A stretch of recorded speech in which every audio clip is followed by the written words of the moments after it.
Kalau lu kemarin ngikut live gue yang ini, pasti lu tahu kenapa dan apa hal yang ngebuat gue sampai gemeteran dan shock banget, coy. Sumpah, Dibanding ini bener-bener yang kayak beginian, gila asli. banget. Ini kayak real gitu, paham gak sih? Gue gemeteran ya dari tadi. Buat kalian yang nggak nonton, tenang aja. Nih gue ceritain apa yang ngebuat gue gemeteran.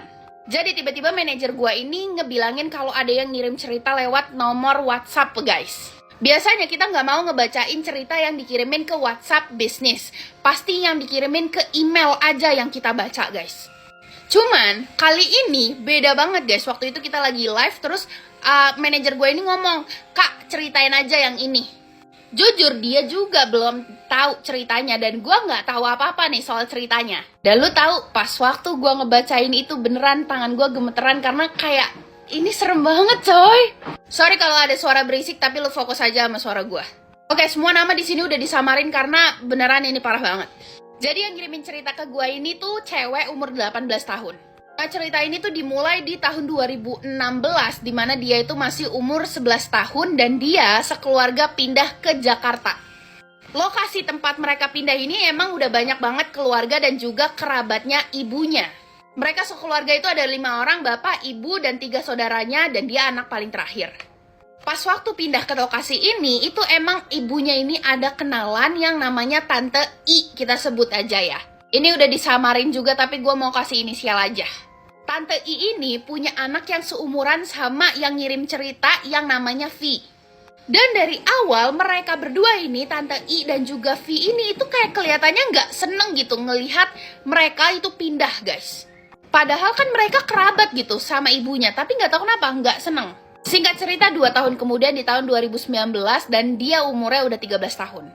By the way, ini kita panggil dia Dinda aja ya.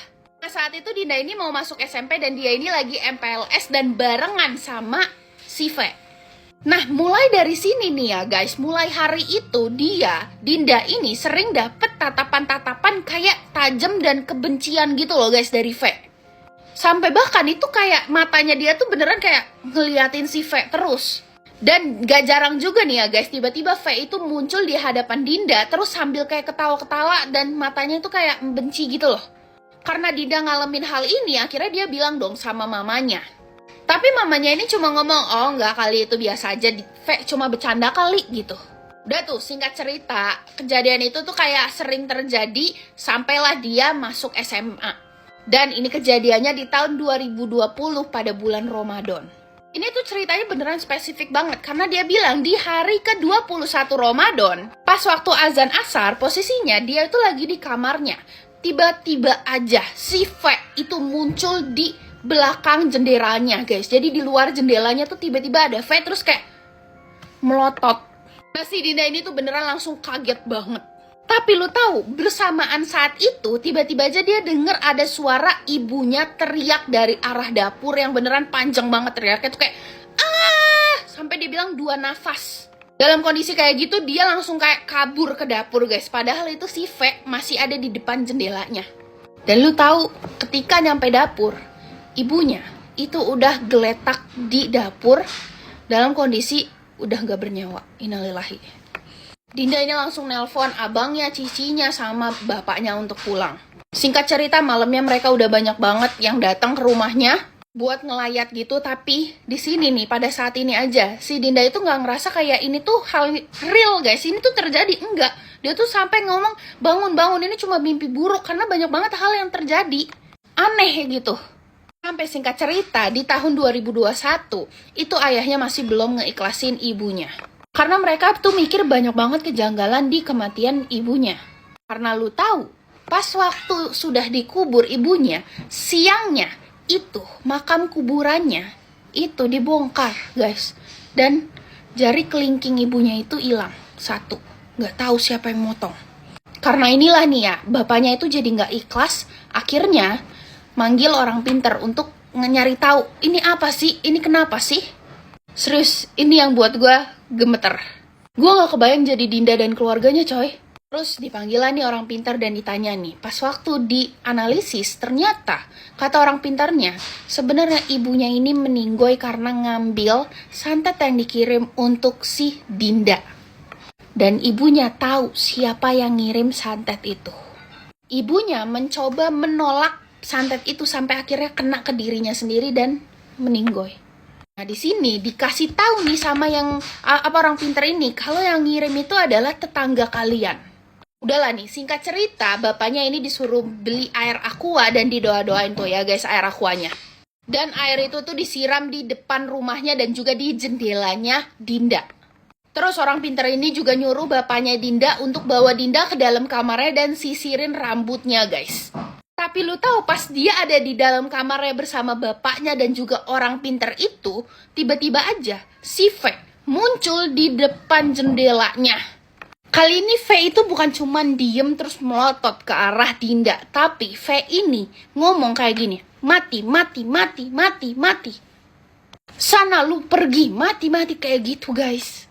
Nah yang ngelihat V ini itu bukan cuma Dinda doang, tapi bapaknya dan juga orang pintarnya itu juga ngelihat guys. Sampai orang pintar ini ngomong ke bapaknya, gimana? Apa mau saya kirim lagi balik? Nah untungnya bapaknya ini masih berpikir dengan jernih. Sampai dia ngomong ke orang pintar itu, ngapain kayak gitu nggak ada gunanya. Emang itu bisa bikin kelingking bojoku, istriku itu balik, nggak kan? Dan bapaknya juga bilang, ya udah pokoknya kita pasrahkan semuanya ke Gusti Allah aja. Bener ini guys, nggak boleh ya guys. Kalau misalnya emang kita dikirimin sesuatu atau apapun itu, kita tuh ikhtiar sama Allah ya guys. Jangan malah kirim balik kayak gitu, malah kita juga nanti kagak bisa masuk lagi ke surga gitu guys. Orang-orang yang ngirim santet dan juga membuat perjanjian dengan iblis itu kan nggak bisa masuk surga karena dia sudah mensekutukan Allah guys. Kecuali mereka tobat sebelum mereka metong. Nah, untungnya bapaknya ini masih berpikir dengan jernih guys. Udah tuh, akhirnya mereka fokus untuk ngesembuhin si Dinda.